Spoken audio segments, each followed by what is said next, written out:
L'Association des médiateurs des pays membres de l'espace UMOA a tenu à faire le point de sa 6e Assemblée générale qui s'est tenue à Ouagadougou du 6 au 8 juin dernier au Premier ministère.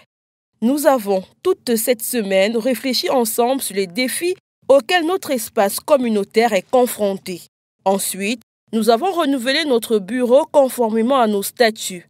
À en croire Maître Demba Kadji, médiateur du Sénégal, porte-parole de la délégation des médiateurs de l'espace UMOA, l'association a adopté à la fin des travaux des déclarations tendant à donner notre point de vue sur la situation du Mali et les sanctions lourdes qui frappent ce pays.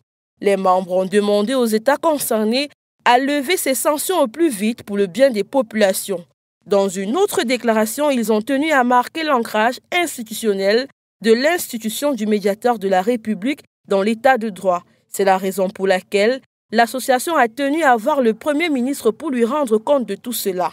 Maître Demba Kadji a également tenu à rappeler que le médiateur de la République est une voie de recours alternative. Elle n'est pas la justice, elle n'est pas l'administration publique, mais elle permet aux citoyens d'obtenir gain de cause par un recours au droit ou par un recours en opportunité.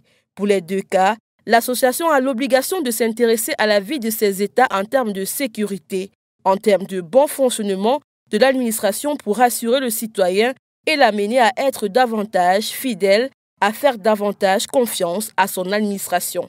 Sans cette confiance, il n'y a pas de légitimité de l'action publique. À l'entendre, le Premier ministre croit qu'au même niveau d'information que en ce qui concerne le rôle des médiateurs, leur a été prêtée une oreille attentive. Par ailleurs, Maître Demba a fait savoir qu'en tant que médiateurs, ils ont l'obligation en marge de leurs travaux de réfléchir sur les défis auxquels l'espace communautaire est confronté. Des défis qui, selon lui, sont d'ordre socio-économique, sécuritaire et qui placent le citoyen au centre de tout cela.